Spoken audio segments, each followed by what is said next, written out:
Selamat pagi anak-anak, jadi kita akan belajar tentang satuan waktu yang paling sederhana. Di sini, langsung saja ya, ada 1 menit itu sama dengan 60 detik. 1 jam itu sama dengan 60 menit. Terus 1 jam sama dengan 3.600 detik. Kita langsung ke contoh soal. Untuk contoh soal 1 menit sama dengan 60 detik. Ketahui 3 menit itu berapa detik ya? Nah, di sini kita tahu bahwa 1 menit itu adalah 60 detik. Berarti untuk mencari berapa detik dari 3 menit adalah dengan cara kita mengkalikan 3 dengan 60. 3 dikali 60 adalah 180 detik. Jadi 3 menit itu sama dengan 180 detik. Kemudian yang kedua, 240 detik itu berapa menit? Nah, di sini kan kita ketahui bahwa 1 menit adalah 60 detik.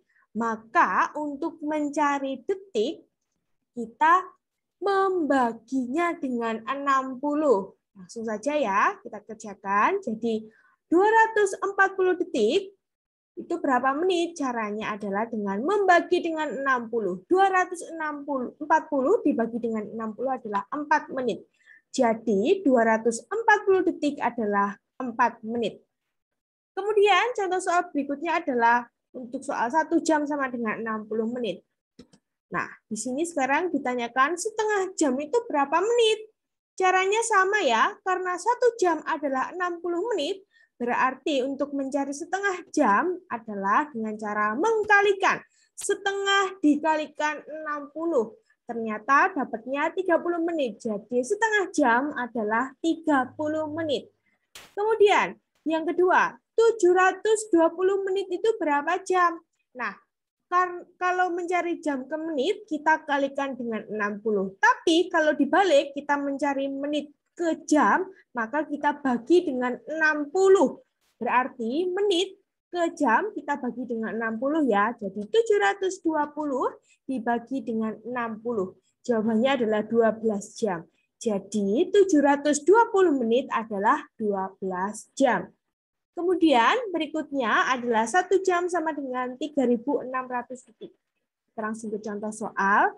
4 jam itu berapa detik? Oke, karena 1 jam adalah 3.600 detik, maka 4 jam, untuk mencari 4 jam itu berapa detik, kita kalikan ya. 4 dikali 3.600 sama dengan 14.400. Jadi 4 jam sama dengan 14.400 detik. Kemudian yang kedua, 21.600 detik itu berapa jam? Nah, yang kita ketahui kalau jam diubah ke detik dikalikan dengan 3.600, maka kalau detik diubah ke jam kita bagi dengan 3.600. Jadi cara mencari 21.600 detik itu berapa jam adalah dengan membaginya dengan 3.600. Jadi 21.600 dibagi dengan 3.600. Jawabannya adalah 6 jam. Nah, bagaimana anak-anak? Mudah kan? Silahkan nanti kalian kerjakan soal yang akan Ibu berikan di Google Form. Terima kasih. Tuhan Yesus memberkati.